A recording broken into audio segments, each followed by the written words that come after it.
They vied for the blood as if it were gold. When the guillotine blades severed the head of Louis XVI at 10:22 a.m. on January 21, 1793, a crowd of 100,000 Parisians rushed onto the scaffold to soak handkerchiefs, papers, and even their hands in the royal blood that streamed down the wood. Some drank directly from the red liquid dripping from the severed neck, believing it would give them magical power. Others tore pieces from the dead king's blood-soaked clothing as revolutionary relics. The struggle was so fierce that soldiers had to use bayonets to push the crowd away from the mutilated body of France's last absolute monarch. The man who had just died had woken up at 5 in the morning and told his valet, "I slept well. I needed that." Louis XVI didn't know it, but he would be executed by exactly 361 votes against 360, a margin of a single vote that sealed the fate of 1,000 years of French monarchy. But what you don't know is that this execution was the result of 5 months of systematic psychological torture, a completely manipulated trial based on potentially forged documents, and a vote so close that some deputies tried to change their votes at the last second. This was the moment that divided Europe forever. The man whose head rolled that morning had been,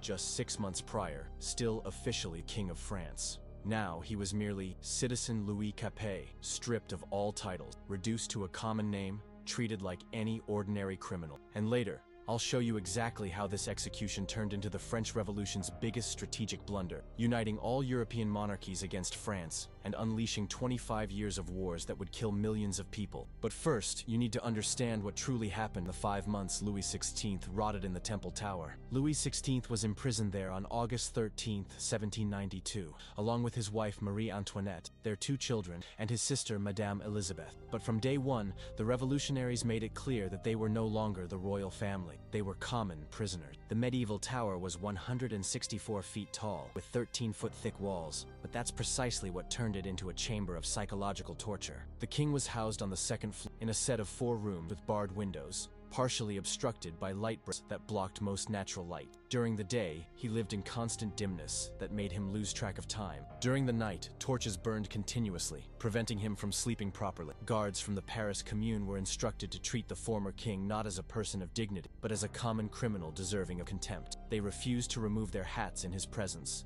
wouldn't stand, and called him only Citizen Capet. When he tried to maintain some royal posture by sitting upright, they forced him to relax, like a good Republican. They told obscene jokes about him and his family loudly, forcing him to listen. They discussed graphic details about how he would be executed, describing exactly how the guillotine worked and how long a severed head remains conscious. Louis was accompanied by the National Guard wherever he went, even when he was reading alone or using the bathroom. There wasn't a second of privacy. Guards stayed inside his room during the night, watching him sleep, making deliberate noises to interrupt his rest. When he tried to pray, they talked loudly to disrupt his devotions. It was 24/7 surveillance designed to break his mental sanity. Louis was placed on the second floor, Marie Antoinette and their daughter on the 3rd floor, and the young son in another room. They could only meet during meals, always under constant supervision, always with guards noting down every word they said. Any display of family affection was interrupted by guards who shouted, "Behave like Republican citizens." During a search of the Tuileries Palace, workmen found a secret safe embedded in a wall, containing 625 documents that allegedly proved Louis had conspired with foreign enemies against France. The problem was that many historians suspect at least some of these documents were forged by the revolutionaries themselves.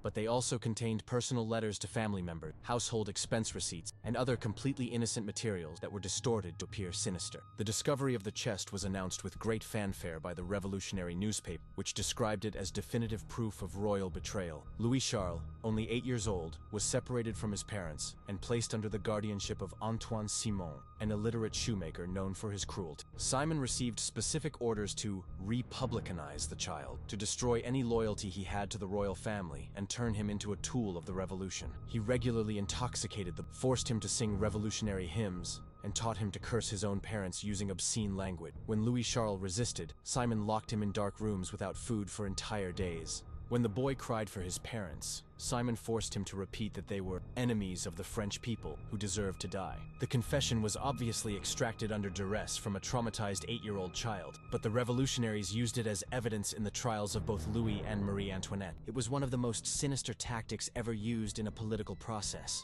turning a child into a weapon against their own parents. Louis was brought from the Temple Tower to face the National Convention. 749 deputies who had already decided the verdict before he even entered, and then read a list of crimes that included conspiracy against national liberty, attacks against state security, and the use of military force against the French people. Each accusation was presented with great theatrical drama, with deputies rising to denounce the crimes of the tyrant, impassioned speeches that lasted for hours. Louis was entitled to 2 lawyers, Chrétien Guillaume de Lamoignon de Malgerbe and Raymond Dezès, but they had only 3 weeks to prepare the defense and were prevented from presenting favorable witnesses or exculpatory evidence. The court systematically rejected all defense requests and automatically accepted all prosecution accusations, no matter how weak the evidence. Malesherbes argued that the king could not be judged for actions prior to the Constitution of 1791, because there were no specific laws against those actions at the time they were committed. Dezès argued that Louis had tried to cooperate with the revolution, and that many of the accusations were based on documents of dubious authenticity, but the legal arguments were irrelevant. This was a political trial, disguised as a judicial process. The most dramatic moment came when Louis was allowed to speak in his own defense.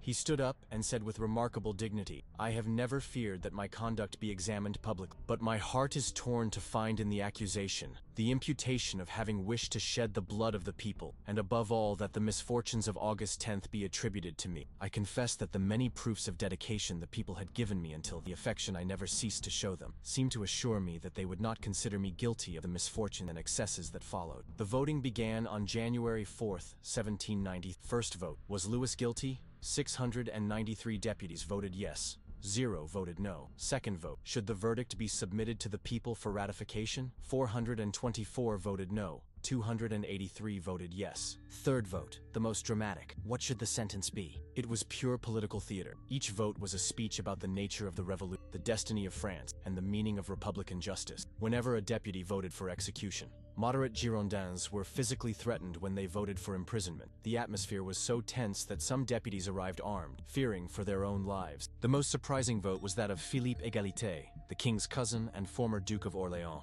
When his turn came, he stood up and declared, "Solely occupied with my duty, convinced that all those who have attacked or will attack in the future the sovereignty of the people deserve death, I vote for death." It was the ultimate betrayal, a member of the royal family itself voting for Louis's execution. A single vote difference. Some deputies tried to change their votes at the last second, claiming they had been misinterpreted, but the session president refused any alteration. Half of the national representation wanted to spare him, but in revolution, 1 vote was enough to seal a king's fate. The Marquis de Condorcet gave a long speech about the evil of capital punishment. The Girondins attempted a motion to postpone the sentence. Even Louis asked for more time to prepare his soul. All attempts were rejected by the Jacobins, who feared that any postponement would allow a counter-revolution. It was a devastating scene. The children clung to their father's legs, crying. Marie Antoinette collapsed in sobs, and Madame Elizabeth tried to comfort them while she herself wept. Louis promised they would meet in heaven, but everyone knew it was a lie. Marie Antoinette and Elizabeth would also be executed within a few months. The choice of date was not accidental. The revolutionaries wanted the execution to happen on the day traditionally reserved for divine worship, symbolizing that the Republic had replaced God as the supreme authority in France. Louis woke up at 5 in the morning, had coffee with his valet Jean-Baptiste Cléry, and spent an hour in prayer with Abbé Edgeworth de Firmont,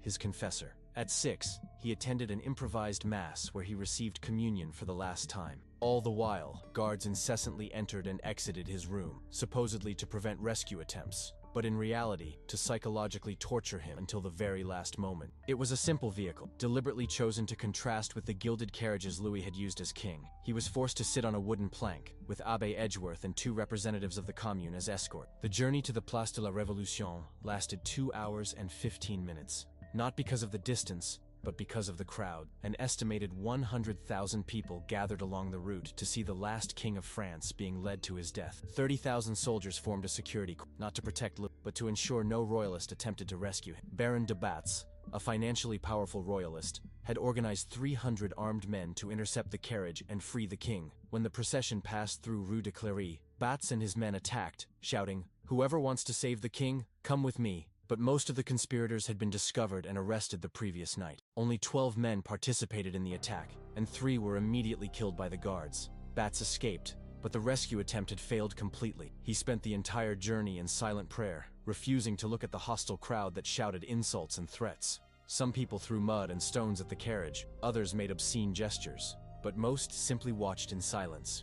Many Parisians were genuinely disturbed by the prospect of executing a king. The machine had been tested the previous morning with melons to ensure it worked perfectly. The 90-pound blade had been sharpened until it could cut a single strand of hair by simply falling on it. Louis stepped down from the carriage and looked around the square where a statue of his grandfather, Louis XV, had once stood. The statue had been toppled during the early days of the Revolution, but the empty pedestal was still there, a physical reminder of how royal power had been destroyed. Perhaps it was the last image he saw before ascending the scaffold. Then they tied his hands behind his back with thick ropes that cut into his skin. When Louis protested that this was unnecessary, Sanson coldly replied, "It's standard procedure for all condemned persons." He climbed the steps of the scaffold and tried to address the crowd, but the commander of the National Guard, Antoine-Joseph Santerre, ordered the drums to start beating to drown out his... Even so, some people heard Louis shout over the noise, "People, I die innocent of the crimes of which I am accused.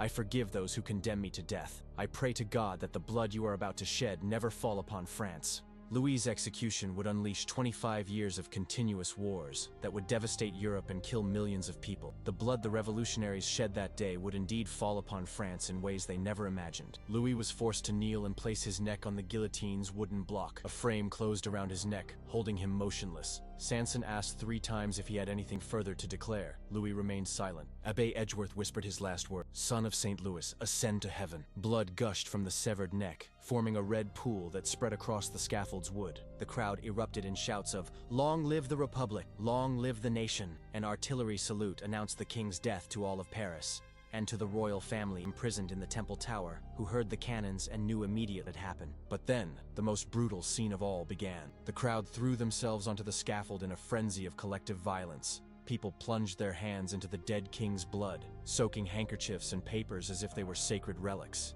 Some drank the blood directly, believing it would give them magical power. Others tore pieces of the blood-soaked clothing or tried to cut strands of hair from the severed head. Some people were trampled in the rush to touch the corpse. The ground around the guillotine became soaked not only with Louis's blood, but with the blood of people wounded in the wild crowd trying to reach the dead king. The body was placed in a cheap wooden coffin along with the head, and the entire ensemble was thrown into a common grave in the Madeleine cemetery. Lime was poured over the remains to accelerate decomposition. The revolutionaries wanted to ensure nothing was left that could become an object of monarchist veneration. Louis's execution, far from consolidating the revolution, marked the beginning of its destruction. Within a week, Austria and Prussia had declared total war on France. Within 2 months, Great Britain, Spain, Portugal, the Netherlands, and several German states had joined the anti-French coalition. What had begun as limited border conflicts transformed into an existential war for the survival of the revolution itself. European monarchies understood that if the French could execute a king, no throne was safe. The execution of Louis XVI was not seen merely as a crime against an individual. It was seen as an attack against the very principle of royal authority. Intellectuals who had supported the ideals of liberty, equality, and fraternity were horrified by the systematic brutality of the guillotine. Edmund Burke in England wrote that the revolution had transformed into a bloody democracy, threatened all of European civilization. Domestically, the execution radicalized both supporters and opponents of the revolution. The Jacobins interpreted the narrow voting margin as proof that traitors were everywhere, unleashing the reign of terror that would kill tens of thousands of people in the next 2 years. The Royalists, in turn,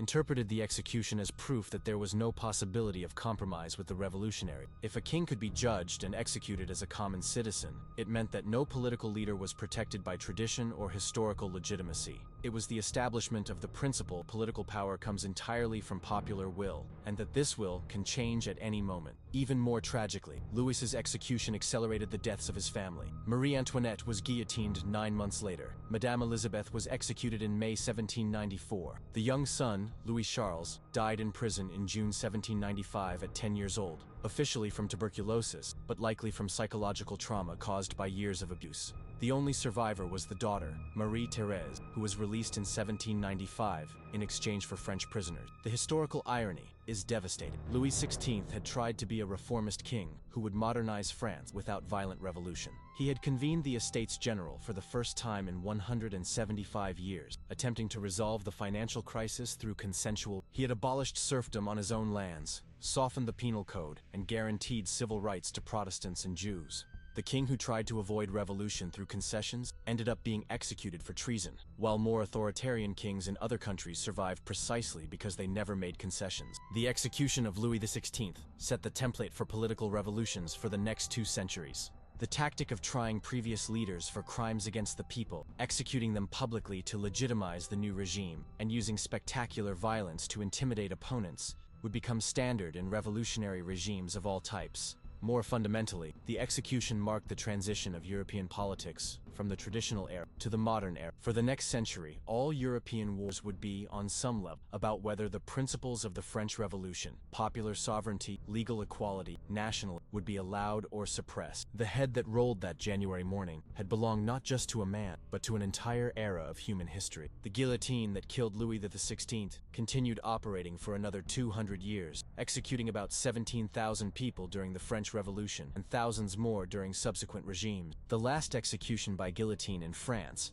happened on September 10, 1977, less than 50 years ago. The machine that was invented to be more humane became the symbol of the dehumanization of modern politics. Today, when visitors go to the Place de la Concorde and see where Louis was executed, or when they go to the Madeleine Cemetery where his body was first buried, they aren't just seeing landmarks of the French Revolution. They are seeing the birthplace of the modern world, a world where political authority comes from popular will, but where that will can be manipulated, distorted, and used to justify any atrocity. The execution of Louis XVI was far more brutal than you imagine, not just because of the physical suffering. It was brutal because of the demonstration of how quickly a civilized society can transform into something monstrous when it replaces tradition and law with ideology and popular passion. His death wasn't just the end of a monarch, it was the beginning of an era where the will of the people would become the justification for any political crime. Because the lesson the French revolutionaries taught, that any leader can be overthrown if you convince enough people that he is an enemy of the people, is a lesson that has never been forgotten, and never will be. He didn't die for his crimes.